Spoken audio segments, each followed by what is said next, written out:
Hi friends, good evening అండి. This is your English Vijay.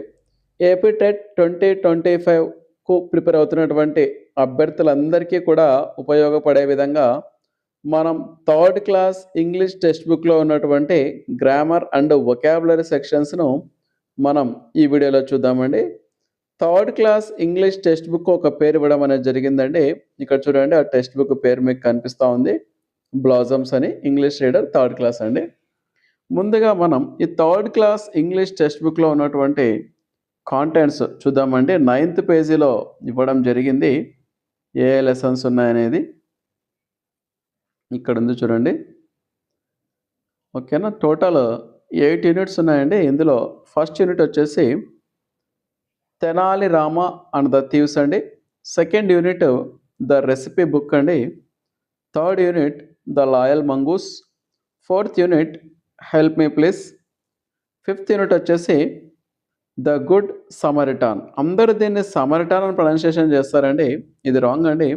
యాక్చువల్గా దీని correct pronunciation Samaritan, the good Samaritan అని pronunciation చేయాలండి. కాకపోతే అందరూ సమరిటాన్ అని ప్రొనౌన్సియేషన్ చేస్తారండి.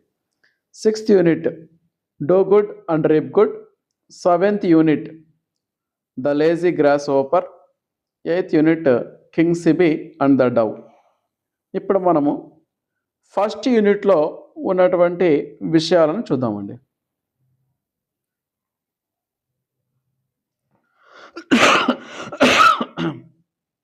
సారీ అండి. ఫస్ట్ యూనిట్ పేరు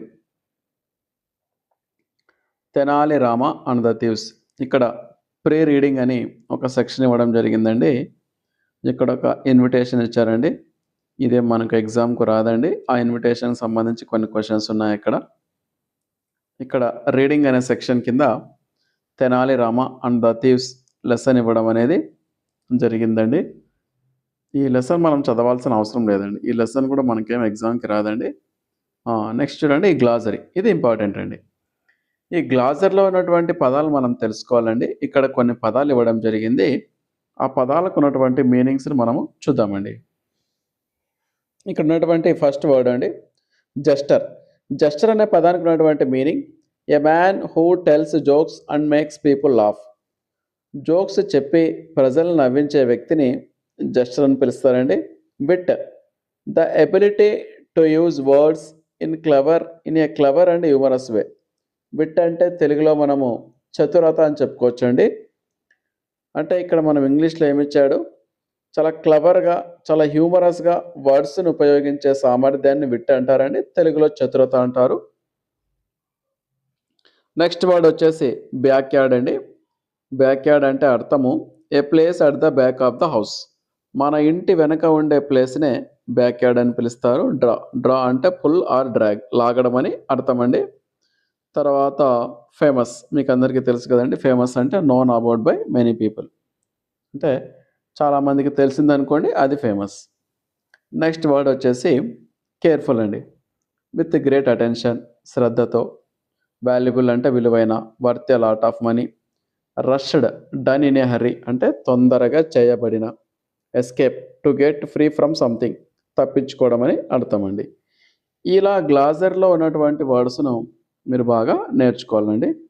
తర్వాత ఇక్కడ కాంప్రహెన్షన్ కింద క్వశ్చన్స్ ఇవ్వడం జరిగిందండి. ఈ క్వశ్చన్స్ కూడా మనకు డిఎస్సికి ఏం రావండి. నెక్స్ట్ ఇక్కడ వొకాబులరీ సెక్షన్ ఉందండి. ఇది చాలా ఇంపార్టెంట్ అండి.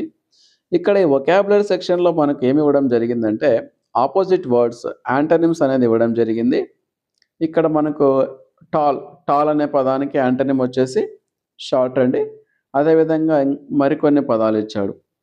ఇన్ అనే పదానికి యాంటనిమ్ అవుట్, ఎంటీకి ఫుల్, ఓపెన్కు క్లోజ్, ఓల్డ్కు న్యూ, ఫాస్ట్కు స్లో, ఇన్సైడ్కు అవుట్ సైడ్. థర్డ్ క్లాస్ కాబట్టి ఇవన్నీ కూడా చాలా ఈజీగానే ఉన్నాయండి. ఇంకా వాటికి సంబంధించినటువంటి కొన్ని పిక్చర్స్ కూడా ఇక్కడ ఇవ్వడము జరిగిందండి. నెక్స్ట్ చూడండి, యాక్టివిటీ 3. ఇక్కడ కొన్ని ఆపోజిట్ వర్డ్స్ ఇచ్చాడండి. బిగ్కు ఆపోజిట్ వర్డ్ స్మాల్ అండి. రైట్కు రాంగ్, ఆఫ్టర్కు బిఫోరు, అప్కు డౌను, పుల్లుకు పుష్. ఇవన్నీ చాలా ఈజీ వర్డ్స్ అండి, వ్యతిరేక పదాలు. ఓకేనండి. ఇంతవరకు మనము ఫస్ట్ యూనిట్‌లో ఉన్నటువంటి గ్రామర్ సెక్షన్ చూసాము. సారీ, వొకాబులరీ సెక్షన్ చూసాము. ఇప్పుడు మనం గ్రామర్ సెక్షన్ చూద్దామండి. ఈ గ్రామర్ సెక్షన్‌లో ఏమిచ్చాడంటే, ఇక్కడ 2 ఎగ్జాంపుల్స్ ఇచ్చాడండి. ఆ 2 ఎగ్జాంపుల్స్‌లోనూ 3 వర్డ్స్ అండర్‌లైన్ చేశాడు. తెనాలి రామ అండర్‌లైన్ చేశాడు. గార్డెన్ అండర్‌లైన్ చేశాడు. బాక్స్ అనేది అండర్‌లైన్ చేశాడు కదండీ. ఇక్కడ తెనాలి రామ అనేది నేమ్ ఆఫ్ ఏ పర్సన్ అండి. తర్వాత గార్డెన్ అనేది నేమ్ ఆఫ్ ఏ ప్లేస్ అండి. తర్వాత బాక్స్ అనేది నేమ్ ఆఫ్ ఏ థింగ్ అండి. వీటన్నిటిని కూడా ఇలాంటి పదాలను నౌన్స్ అని పిలుస్తారండి. అంటే ఇక్కడ థర్డ్ క్లాస్ పిల్లలకు నౌన్ యొక్క డెఫినేషన్‌ను పరిచయం చేశారు. నౌన్ అంటే name of A person, name of A place, name of a thing అండి. ఇక్కడ కొన్ని వర్డ్స్ ఇవ్వడం జరిగింది. ఈ వర్డ్స్‌ను మనము కరెక్ట్ హెడ్డింగ్‌లో ప్లేస్ చేయాలండి. అందులో మనకి మొట్టమొదటి వర్డ్ వచ్చేసి గార్డెన్ అండి. గార్డెన్ అనేది ప్లేస్. తర్వాత వర్డ్ బాక్స్. బాక్స్ అనేది థింగ్ అండి. తెనాలి రామ అనేది పర్సన్ అండి. విజయనగరం అనేది ప్లేస్ అండి. శారద అనేది పర్సన్ అండి. శ్రీకృష్ణదేవరాయ పర్సన్ అండి. మ్యాంగో అనేది థింగ్ అండి. స్టోన్ అనేది థింగ్ అండి. హౌస్ అనేది ప్లేస్ అండి. ఇవన్నీ కూడా నౌన్స్ అవుతాయండి. నెక్స్ట్ చూడండి, ఏమిచ్చాడో చూద్దాం. ఇక్కడ థర్డ్ క్లాస్ విద్యార్థులకు ఏం పరిచయం చేస్తున్నారంటే, ప్రాపర్ నౌన్స్ యొక్క డెఫినేషన్ను పరిచయం చేస్తున్నారండి థర్డ్ క్లాస్ విద్యార్థులకు. ప్రాపర్ నౌన్స్ అంటే ఏంటి అనేది ఇక్కడ తెలియజేస్తున్నాడు. ఫస్ట్ ఎగ్జాంపుల్లో తెనాలి రామన్ అండర్లైన్ చేశాడు. సెకండ్ ఎగ్జాంపుల్లో శ్రీకృష్ణదేవరాయని అండర్లైన్ చేశాడు. విజయనగరంను అండర్లైన్ చేశాడు. ఇక్కడ అండర్లైన్ చేసినటువంటి తెనాలి రామ, శ్రీకృష్ణదేవరాయ, విజయనగరం ఇవన్నీ కూడా ప్రాపర్ నౌన్స్కు ఎగ్జాంపుల్స్ అవుతాయండి. ఇక్కడ ప్రాపర్ నౌన్స్ యొక్క డెఫినేషన్ అనేది కూడా ఇవ్వడము జరిగింది. A proper noun is the name of a particular person, a place or a thing. Proper noun అంటే పర్టికులర్గా ఫలానా వ్యక్తికి, పర్టికులర్గా ఫలానా ప్లేస్కు, పర్టికులర్గా ఫలానా థింగ్కు చెందుతుందండి. అలాంటి వాటిని మనం ప్రాపర్ నౌన్ అంటాం. తెనాలి రామ అంటే పర్టికులర్గా ఫలానా పర్సన్నే మనం తెనాలి రామ అంటాము. ఫలానా వ్యక్తినే శ్రీకృష్ణదేవరాయ అంటాము. ఫలానా ప్లేస్నే మనము విజయనగరం అంటాము. ఈ విధంగా ఇక్కడ ప్రాపర్ నౌన్కు మరికొన్ని ఎగ్జాంపుల్స్ ఇచ్చారండి. గీత, తాజ్‌మహల్, మహాభారత అని. ఓకేనా అండి. నెక్స్ట్ చూడండి, ఇంతవరకు మనము ప్రాపర్ నౌన్ గురించి తెలుసుకున్నామండి. దానితో పాటుగా ఇక్కడ థర్డ్ క్లాస్ విద్యార్థులకు కామన్ నౌన్ యొక్క డెఫినేషన్ కూడా ఇవ్వడము జరిగిందండి. ఇక్కడ ఇచ్చినటువంటి ఎగ్జాంపుల్‌లో థీవ్స్ అండర్లైన్ చేశాడు. వెల్ అంటే బావి. వెల్ అండర్లైన్ చేశాడు. వాటర్ కూడా అండర్లైన్ చేశాడండి. ఇక్కడ ఇచ్చినటువంటి థీవ్స్, వాటర్, వెల్ అనేవి ఏం తెలియజేస్తాయంటే నేమ్స్ ఇన్ జనరల్. కాబట్టి ఇలాంటి నౌన్స్‌ను కామన్ నౌన్స్ అంటారని చెప్పడం జరిగింది. కామన్ నౌన్స్ యొక్క డెఫినేషన్ కూడా ఇక్కడ ఇవ్వడం జరిగింది. A common noun is the name of any person, place or thing that is of a common kind. పర్టికులర్గా ఫలానా వ్యక్తికి చెందితే అది ప్రాపర్ నౌన్ అండి. అలా పర్టికులర్గా ఫలానా వాళ్ళకే కాకుండా జనరల్గా అందరికీ వర్తించేలా ఉంటే అది కామన్ నౌన్ అండి. డాక్టర్ ఎవరైనా కావచ్చు డాక్టర్. రివర్ అంటే ఏ రివర్ అయినా కావచ్చు. బ్యాగ్ అంటే ఏ బ్యాగ్ అయినా కావచ్చు. కాబట్టి డాక్టర్, రివర్, బ్యాగ్ అనేది కామన్ నౌన్ అండి. ఇక్కడ కొన్ని ఎగ్జాంపుల్స్ ఇచ్చాడు చూడండి. చాక్లెట్ అనేది common noun. Car, mobile, girl, man ఇవన్నీ common nouns. 5 star, Honda, Samsung, Razia, Sundar ఇవన్నీ ప్రాపర్ నౌన్స్. ఎందుకంటే పర్టికులర్గా ఫలానా వాళ్ళకే చెందుతుంది కాబట్టి అది ప్రాపర్ నౌన్ అవుతుంది. నెక్స్ట్ ఎగ్జాంపుల్ చూద్దామండి. నెక్స్ట్ ఏముందో చూద్దాం మనము. ఇక్కడ కలరింగ్ అనేది ఇవ్వడం జరిగిందండి. ఇదే మనకి ఎగ్జామ్కి రాదు కాబట్టి అవసరం లేదండి. ఇక్కడ నెక్స్ట్ ఇంపార్టెంట్ టాపిక్ ఉందండి, రైటింగ్. ఈ రైటింగ్లో మనకు ఏమి ఇవ్వడం జరిగిందంటే క్యాపిటల్ లెటర్స్ ఎప్పుడు ఉపయోగిస్తాము అనే విషయాన్ని తెలియజేయడం జరిగిందండి. What gets A capital letter? ఎక్కడెక్కడ మనం క్యాపిటల్ లెటర్ రాయాలి అంటే నేమ్స్ ఆఫ్ పర్సన్స్, వ్యక్తుల యొక్క పేర్లు క్యాపిటల్ లెటర్తో బిగించేయాలి. నేమ్స్ ఆఫ్ ప్లేసెస్, ప్లేసెస్ని కూడా క్యాపిటల్ లెటర్తో రాయాలి. ద వర్డ్ ఐ అనేది కూడా ఎప్పుడు క్యాపిటల్ ఉండాలి. At the beginning of a sentence, వాక్యాన్ని ప్రారంభించేటప్పుడు క్యాపిటల్ లెటర్ రాయాలి. నేమ్స్ ఆఫ్ హాలిడేస్, హాలిడేస్ని కూడా మనము క్యాపిటల్ లెటర్తో రాయాలి. Names of months and days, మంత్స్ను క్యాపిటల్తో రాయాలి. డేస్ని కూడా మనము క్యాపిటల్తో రాయాలి. ఇక్కడ ఎగ్జాంపుల్ ఇచ్చాడండి. రాధాలో ఆర్ క్యాపిటల్, ఇండియాలో ఐ క్యాపిటల్, ఐఆమ్ ఎ బాయ్లో I capital, September, Friday, Deepavali. ఇక్కడ S capital, F capital, D అనేది కూడా క్యాపిటల్గా ఇవ్వడము జరిగింది. ఇక్కడ కొన్ని ఎగ్జాంపుల్స్ ఇచ్చాడండి. వీటిని మనము ఏం చేయాలండి, క్యాపిటల్ లెటర్స్ ఉపయోగించి కరెక్ట్గా రాయాలి. ఫస్ట్ ఎగ్జాంపుల్లో చూడండి, హెచ్ అనేది క్యాపిటల్గా రాయాలి. సెకండ్ ఎగ్జాంపుల్ కోహ్లీ కదండి, ఇక్కడ కోహ్లీలో కే అనేది క్యాపిటల్ రాయాలి. థర్డ్ ఎగ్జాంపుల్లో ఐ అనేది క్యాపిటల్ రాయాలి. అలాగే విశాఖపట్నంలో వి క్యాపిటల్ రాయాలి. ఫోర్త్ ఎగ్జాంపుల్లో వి సెలబ్రేట్, విలో ఉన్నటువంటి డబ్ల్యూ అనేది క్యాపిటల్ లెటర్ రాయాలి. క్రిస్మస్లో సి అనేది క్యాపిటల్ రాయాలి. డిసెంబర్లో డి అనేది క్యాపిటల్ రాయాలి. ఫిఫ్త్ ఎగ్జాంపుల్లో ఐ అనేది క్యాపిటల్ రాయాలి. తర్వాత బెంగళూరులో బి అనేది క్యాపిటల్ రాయాలి. సండేలో ఎస్ కూడా క్యాపిటల్ రాయాలండి. ఇదండి క్యాపిటల్ లెటర్స్కు సంబంధించి ఉన్నటువంటి ఇన్ఫర్మేషన్. ఇక్కడ యాక్టివిటీ 7 ఉందండి, ఇది మనకు ఎగ్జామ్కు రాదండి. నెక్స్ట్ చూద్దామండి. ఇక్కడ కొన్ని వర్డ్స్ ఇచ్చాడండి, అవి కూడా మనకు అంత ముఖ్యమేం కాదు. తర్వాత ఇక్కడ ఒక లిజనింగ్ యాక్టివిటీ ఇచ్చాడు, ఇది కూడా మనకు ఎగ్జామ్కి ఏం రాదండి.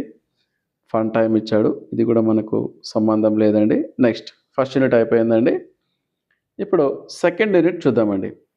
సెకండ్ యూనిట్ వచ్చేసి ద రెసిపీ బుక్ అండి. సెకండ్ యూనిట్ వచ్చేసి ద రెసిపీ బుక్. ముందుగా ఇక్కడ ప్రీ రీడింగ్ కింద ఒక పిక్చర్ ఇవ్వడం జరిగింది. ఆ పిక్చర్కు సంబంధించి కొన్ని క్వశ్చన్స్ ఉన్నాయి, ఇవి కూడా మనకు ఎగ్జామ్కి రావండి. ఇక్కడ లెసన్ ఇవ్వడం అనేది జరిగిందండి. ఈ లెసన్ మీరు చదవాల్సిన అవసరం ఏం లేదండి, ఈ లెసన్ మీకు ఎగ్జామ్కి రాదు. ఈ గ్లాజర్ ఇంపార్టెంట్ అండి. గ్లాజర్లో మనం ఉన్నటువంటి వర్డ్స్ చూద్దామండి. Cook, a person who prepares food, an act of preparing food. ఎవరైతే ఫుడ్ ప్రిపేర్ చేస్తారో ఆ వ్యక్తిని పర్సన్ అంటారని, తర్వాత ఫుడ్ వండే పనిని కూడా కుక్ అని పిలుస్తారండి. తర్వాత అన్ఫార్చునేట్లీ అంటే అన్లక్కీలీ అని అర్థము. వరీడ్ అంటే ఫీలింగ్ అఫ్రైడ్ అండ్ అన్హ్యాపీ, బాధపడ్డము. స్లైస్ అండ్ డైస్ అంటే to cut and chop something into pieces, ముక్కలు ముక్కలు చేయడము. డెలీషియస్ అంటే టేస్టీ, రుచికరమైన. ఇలా మీరు ఇక్కడ ఇచ్చినటువంటి గ్లాజర్లో ఉన్నటువంటి పదాలను మీనింగ్స్ తెలుసుకోవాలండి, అవి ఇంపార్టెంట్ అండి. తర్వాత ఇక్కడ ఒక యాక్టివిటీ ఇవ్వడం జరిగింది, ఇది మనకు ఎగ్జామ్కి రాదండి. ఇక్కడ వొకాబులరీ అనేది ఇంపార్టెంట్ అండి. ఇక్కడ వొకాబులరీ సంబంధించి కిచెన్లో ఉపయోగించే కొన్ని వర్డ్స్ ఇచ్చాడండి, ఆ వర్డ్స్ని మనం చూద్దాం. Ladle, knife, peeler, pot, funnel, tumbler, bowl. ఈ పదాలను, ఈ వర్డ్స్ను ఇక్కడ ఇచ్చినటువంటి టేబుల్లో గుర్తించమన్నాడండి. ఆ పదాల యొక్క పిక్చర్స్ కూడా ఇక్కడ పక్కన ఇవ్వడం జరిగిందండి. Ladle picture, knife, peeler, pot, funnel, plate, tumbler, bowl, వాటి యొక్క పిక్చర్స్ కూడా ఇక్కడ ఇవ్వడం జరిగిందండి. అది కూడా ఇదేం ఎగ్జామ్కి రాదండి, ఇది ఇంపార్టెంట్ అండి. Singular plural forms. ఇక్కడ థర్డ్ క్లాస్ విద్యార్థులకు సింగులర్స్ ప్లూరల్స్ ఎలా ఏర్పడతాయి అనేది ఇవ్వడం జరిగిందండి. ఫస్ట్ ఎగ్జాంపుల్లో ఫ్రెండ్ ఇచ్చాడు, ఫ్రెండ్కి ప్లూరల్ ఫ్రెండ్స్ అని సెకండ్ ఎగ్జాంపుల్ ఇవ్వడము జరిగింది. తర్వాత ఏ బుక్ అంటే వన్ బుక్ అని అర్థమని, ఏ పెన్ అంటే వన్ పెన్ అని, ఏ చైర్ అంటే వన్ చైర్ అని ఇవ్వడము జరిగింది. తర్వాత బుక్స్ అంటే మెనీ బుక్స్ అని, పెన్స్ అంటే మెనీ పెన్స్ అని, చైర్స్ అంటే మెనీ చైర్స్ అని, అంటే ఒకటి కంటే ఎక్కువగా ఉంటే ప్లూరల్ ఫామ్స్ అండి. ఇక్కడ pot, pots, top, tops, book, books, pencil, pencils plurals ఇవ్వడము జరిగిందండి. ఇక్కడ bed plural form beds, mixture, mixtures, stove, stoves, ladle, ladles, ball balls, bag bags, bowl bowls, table spoon table spoons, plate plates, peeler peelers. ఈ విధంగా singular plural ఫామ్స్ను గుర్తుంచుకోండి. ఇక్కడ grammar ఇవ్వడం అనేది జరిగిందండి. ఒక్కసారి వాటిని గమనించండి. I am Ravi. Raju is my friend. He is a cook. Sarala is Raju's wife. She is a teacher. Raju and Sarala have a small boy. It is very cute. ఇక్కడ చూడండి, కొన్ని వర్డ్స్ అండర్లైన్ చేశాడు. హీ షీ ఇట్ కదా. వీటినే పర్సనల్ ప్రొనౌన్స్ అంటారని ఇక్కడ third class విద్యార్థులకు పరిచయం చేస్తున్నారు.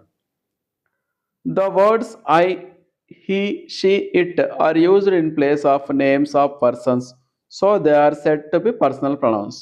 ఇక్కడ ఇచ్చినటువంటి హీ, షీ, ఇట్, ఐ అనే పదాలను వ్యక్తులకు బదులుగా ఉపయోగిస్తామని వాటిని పర్సనల్ ప్రొనౌన్స్ అని అంటారండి. ఓకేనా. ఇక్కడ పర్సనల్ ప్రొనౌన్స్ గురించి విద్యార్థులకు పరిచయం చేయడము జరిగింది. ఇక్కడ ఏం చేసినాడు, పర్సనల్ ప్రొనౌన్స్ను సర్కిల్ చేయమన్నాడు. ఫస్ట్ ఎగ్జాంపుల్లో హీ అనేది he is very kind. He అనేది పర్సనల్ ప్రొనౌన్. సెకండ్ ఎగ్జాంపుల్లో షీ సింగ్స్ వెల్. షీ అనేది పర్సనల్ ప్రొనౌన్. థర్డ్ ఎగ్జాంపుల్లో ఇట్ ఈస్ క్యూట్ అని ఇచ్చాడు కదండి, అక్కడ ఇట్ అనేది పర్సనల్ ప్రొనౌన్. ఫోర్త్ ఎగ్జాంపుల్లో ఐ అనేది పర్సనల్ ప్రొనౌన్. ఫిఫ్త్ ఎగ్జాంపుల్లో షీ ఉంది కదండి, షీ అనేది పర్సనల్ ప్రొనౌన్. ఈ విధంగా హీ, షీ, ఇట్, ఐ వీటిని ఇక్కడ చూడండి, హీ, షీ, ఇట్, ఐ ఈ నాలుగిటిని పర్సనల్ ప్రొనౌన్స్ అంటారని మనము థర్డ్ క్లాస్ విద్యార్థులకు ఈ చిన్న సెక్షన్ ద్వారా వివరిస్తున్నారండి. తర్వాత ఇక్కడ ఒక ఏమిచ్చాడు, talking. Latha is talking about our family. ఆమె ఫ్యామిలీ గురించి మాట్లాడుతుంది. తర్వాత ఇక్కడ ఉన్నటువంటి ప్రొనౌన్స్ను సర్కిల్ చేయమని ఇచ్చాడు. ఇక్కడ ఏమేమి ఉన్నాయండి pronouns. I am Lata, I am in third class. ఇక్కడ ఐ అనేది ప్రొనౌన్ అండి. హీ ఈజ్ మై ఫాదర్లో హీ అనేది ప్రొనౌన్ అండి. షీ ఈజ్ మై మదర్లో షీ అనేది ప్రొనౌన్ అండి. ఇట్ ఈజ్ మై పెట్లో ఇట్ అనేది ప్రొనౌన్ అండి. తర్వాత ఇక్కడ ఇంకొక టాపిక్ను కవర్ చేయడం జరిగింది. ఏంటి ఆ టాపిక్ అంటే ఫుల్ స్టాప్ అండి. ఫుల్ స్టాప్ గురించి ఇక్కడ కాస్త సమాచారం అనేది ఇవ్వడము జరిగింది. Observe the underlined symbols at the end of the sentence. ఇక్కడ 3 సెంటెన్స్లు ఇవ్వడం జరిగింది. ఆ సెంటెన్స్ చివరిలో ఫుల్ స్టాప్ ఇవ్వడం జరిగింది. ఓకేనా. The symbol full stop is used in writing at the end of a sentence. ఇక్కడ ఏం చెప్పాడంటే ఫుల్ స్టాప్ని ఎప్పుడు ఉపయోగిస్తామంటే సెంటెన్స్కు చివరిలో ఉపయోగిస్తామని చెప్పాడు. We have to pause for a while after this symbol while reading. మీరు ఈ సింబల్ దగ్గరికి వచ్చినప్పుడు చదివేటప్పుడు కాసేపు పాజ్ అంటే ఆగాలి, మన రీడింగ్ అనేది ఆగాలి అని ఇక్కడ ఇవ్వడము జరిగిందండి. తర్వాత ఇక్కడ కొన్ని సెంటెన్సెస్ ఇవ్వడం జరిగింది, వాటిని చదవమని చెప్పడము జరిగింది. నెక్స్ట్ ఇక్కడ ఏమి ఇచ్చాడంటే ఫుల్ స్టాప్స్ ఉపయోగించి ఈ వాక్యాలను రాయమని రీరైట్ దెమ్ రాయమని ఇవ్వడము జరిగింది. ఇక్కడ ఎన్ని వాక్యాలు ఉన్నాయండి, 5 సెంటెన్సెస్ ఉన్నాయండి. ఇందులో ఫస్ట్ వన్ చూద్దామండి. ముందుగా ఇన్స్ట్రక్షన్ చూద్దామండి. Now read the following sentences and rewrite them by keeping full stops. Full stops ఎక్కడైతే అవసరమో అక్కడ. ఫుల్ స్టాప్స్ ఎక్కడ అవసరం అండి, వాక్యానికి చివర అవసరం. The recipe book saw this, వాక్యం చివరిలో ఫుల్ స్టాప్ పెట్టండి. ఇమీడియట్లీ ఈ టాక్ టు హిజ్ ఫ్రెండ్స్, ఇక్కడ చివరిలో ఫుల్ స్టాప్ పెట్టండి. I am in third class, చివరిలో ఫుల్ స్టాప్ పెట్టండి. I go to school regularly, ఇక్కడ కూడా చివరిలో ఫుల్ స్టాప్ పెట్టండి. ఐ హ్యావ్ మెనీ ఫ్రెండ్స్, చివరిలో ఫుల్ స్టాప్ పెట్టండి. ఓకేనా అండి. ఆ తర్వాత ఇక్కడ ఒక కాన్వర్జేషన్ అనేది ఇవ్వడం జరిగిందండి. Read the conversation between the recipe book and it's friends. Recipe book తర్వాత వాళ్ళ ఫ్రెండ్స్ ఏం మాట్లాడుకుంటున్నారు అని కాన్వర్జేషన్ ఇవ్వడము జరిగిందండి. ఇదే మన కాన్వర్జేషన్ ఎగ్జామ్కు రాదండి. ఇక్కడ ఒక కాన్వర్జేషన్ ఉందండి, చూద్దాం. Imagine that your mother has fever. మీ మదర్కి ఫీవర్ వచ్చింది అనుకోండి. Your father is going to cook food. మీ నాన్న వంట చేయబోతున్నాడు అనుకోండి. Develop a conversation between your mother and father with the help of the given clues. అప్పుడు మీ ఫాదరు మదర్ మధ్య కాన్వర్జేషన్ ఎలా ఉంటుంది? ఇక్కడ కొన్ని క్లూస్ ఇచ్చాడు. ఆ క్లూస్ ఉపయోగించి రాయండి అని చెప్పడము జరిగింది. ముందుగా క్లూస్ ఏమున్నాయి? Happened, worry, fever, to cook, thank you, don't worry. ముందుగా ఫాదర్ చూద్దామండి. What Sita, you look so dull today. ఏంటి సీత, నువ్వు చాలా డల్గా కనిపిస్తున్నావు. వాట్ హ్యాపెండ్ అంటాం, ఏం జరిగింది. కాబట్టి అక్కడ వాట్ హ్యాపెండ్ రాయాలి. అప్పుడు మదర్ రిప్లై ఏమిస్తుంది? I feel feverish. నాకు కాస్త ఫీవరిష్గా ఉంది అని చెప్తుంది. అప్పుడు ఫాదర్ ఏమంటాడు? హో, యు హ్యావ్ ఏ ఫీవర్. నీకు జ్వరం ఉందా, కాబట్టి యు హ్యావ్ ఏ ఫీవర్. నీకు జ్వరం వచ్చిందా, ఫీవర్ అని రాయాలి. Yes, I'm not able to cook. నాకు జ్వరంగా ఉంది కాబట్టి నేను వంట చేయలేకపోతున్నా. I'm not able to cook అని రాయాలి. అప్పుడు father, don't worry dear, I will cook today. We will see a doctor first. Don't worry dear అంటాడు. నువ్వేం బాధపడద్దు, ఈరోజు నేను వంట చేస్తాను. We will see a doctor first. మనం ఇక్కడ మొదట డాక్టర్ను కలుద్దాం. ఇక్కడ సీ అంటే కలుద్దామని అర్థం అండి. అప్పుడు మదర్ ఏమంటుంది? థ్యాంక్ యూ డియర్ అంటుంది. You are welcome, let's move అని వాళ్ళిద్దరు కలిసి హాస్పిటల్కు వెళ్తారు. ఇక్కడ ఇంకా ఒక చిన్న లిసనింగ్ అండ్ రెస్పాండింగ్ అనే సెక్షన్ కింద కెన్ ఎలా వాడాలి, మే ఎలా వాడాలి అనేది ఇవ్వడము జరిగింది. May I join you, set the mixture. Yes you may. Can I help you, set the stove. Yes you can. You are most welcome, set the recipe book. ఇక్కడ can and may ఈ రెండింటినీ కూడా దేనికోసం ఉపయోగిస్తారంటే permission కోసము ఉపయోగిస్తారు. మీరు ఎప్పుడైనా permission అడగాలి అంటే కెన్ లేదా మే అనే పదాలను మనము ఉపయోగించాలి. ఇక్కడ మే ఐ జాయిన్ యూ, నీతో పాటు నేను జాయిన్ కావచ్చా? కెన్ ఐ హెల్ప్ యూ, నీకు సహాయం చేయవచ్చా అని ఈ విధంగా కెన్ లేదా మే అనే పదాలను పర్మిషన్కు ఉపయోగిస్తారు. ఇక్కడ చూడండి, కొన్ని ఎగ్జాంపుల్ ఇవ్వడం జరిగింది. చూద్దాం. Activity 8. Can I, may I. అప్పుడు can I use your pencil, may I use your pencil అని ఇలా ఉపయోగించాలి. అప్పుడు మీరు permission yes you can, yes you may అని ఇవ్వచ్చు. లేదా no you cannot, no you may not అని నెగిటివ్గా ఆన్సర్ ఇవ్వచ్చు, పాజిటివ్గా ఉపయోగించవచ్చు. ఇక్కడ ఒక ఎగ్జాంపుల్ చూద్దాం. Can I use your pencil. నీ పెన్సిల్ను నేను ఉపయోగించవచ్చా? మీరు పాజిటివ్గా పర్మిషన్ ఇస్తే ఎస్ యూ కెన్ అనండి. లేదా నెగిటివ్గా అంటే ఎస్ యూ కెనాట్ అనండి. మే సింగ్ ఏ సాంగ్. నేను ఒక పాట పాడొచ్చా? ఎస్ యూ మే అనండి. లేదా నో యూ మే నాట్ అనండి. ఈ విధంగా మనము పాజిటివ్గా ఇవ్వచ్చు, నెగిటివ్గా ఇవ్వచ్చు. Use, Singh, play, right, close, open, SIT, your pencil, a song, now, in your notes, the window, the door, here. ఇక్కడ చూడండి, కింద ఇవ్వడం జరిగింది. May I use your pencil. మీరు పాజిటివ్గా అయితే ఎస్ యూ మే అనండి. ఒకవేళ నెగిటివ్గా కూడా ఇవ్వచ్చు. దానికే నెగిటివ్గా ఇవ్వాలంటే నో యూ మే నాట్ అనొచ్చు. Can I right in your notebooks. ఒకవేళ మీరు పాజిటివ్గా ఇవ్వాలనుకుంటే ఎస్ యూ కెన్ అనొచ్చు. ఒకవేళ నెగిటివ్గా అనుకుంటే నో యూ కాంట్ అని చెప్పాలి. ఈ విధంగా మనము పర్మిషన్స్కు మే లేదా కెన్ అనే పదాలను ఉపయోగిస్తాం. తర్వాత ఇక్కడ ఒక గేమ్ ఇవ్వడం జరిగింది, అదే మనకు అవసరం లేదండి. ఇక్కడ చూడండి, ఒక కాన్వర్జేషన్ అనేది ఇవ్వడం జరిగిందండి. Raju got an order to cook for a big dinner party over a phone call.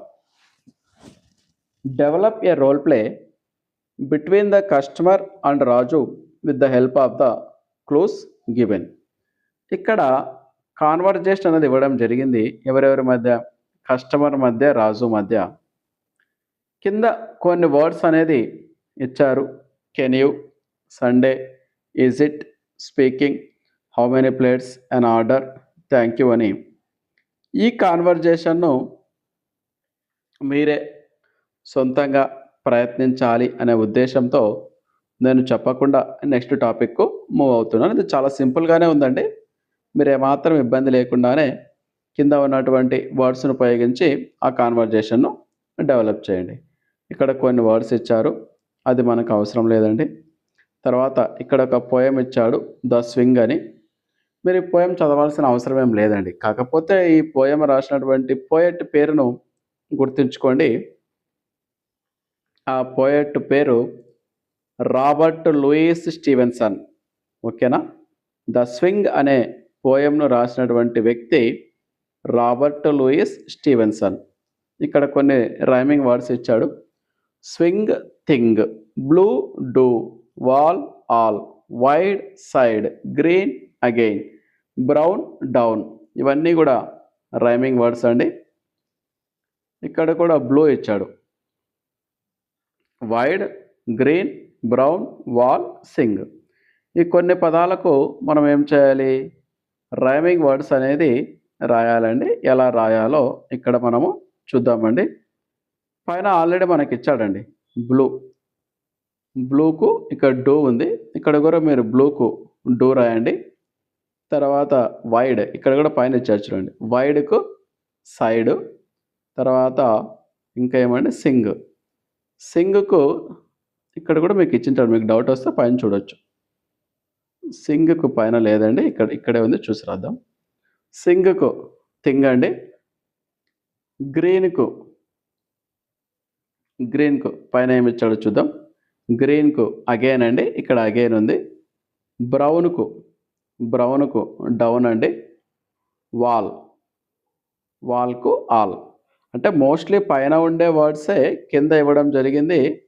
ఒకే ఒక వర్డ్ ఇవ్వలేదండి. ఇక్కడ సింగ్కు మనము థింగ్ అని ఇక్కడ రాస్తున్నాము. పైన సింగ్కు లేదు. బహుశా ఇక్కడ ఇచ్చినటువంటి ఈ సింగ్ అనేది సింగ్కు థింగ్ కూడా రైమింగ్ ఉందండి. కాకపోతే పైన స్వింగ్ ఇచ్చాడు, థింగ్ ఇచ్చాడు. పైనవి ఇవి మ్యాచ్ అయ్యాయి. ఈ ఒక్క సింగ్ అనే వర్డ్ మాత్రమే మ్యాచ్ కాలేదండి. ఇదండి యూనిట్ 2. ఇప్పటి వరకు మనం యూనిట్ 1 తెలుసుకున్నాము, యూనిట్ 2 తెలుసుకున్నాము. ప్రతిదీ కూడా నేను ఎక్స్ప్లెయిన్ చేశాను. కేవలం ఈ యాక్టివిటీ 9 మాత్రమే నేను ఎక్స్ప్లెయిన్ చేయలేదు. ఎందుకంటే దీన్ని మీరు ఖచ్చితంగా సొంతంగా ప్రయత్నిస్తారు అనే ఉద్దేశంతో ఇదొక్కదాన్నే యాక్టివిటీ 9 మాత్రమే మీకు అవకాశం ఇవ్వడము జరిగిందండి.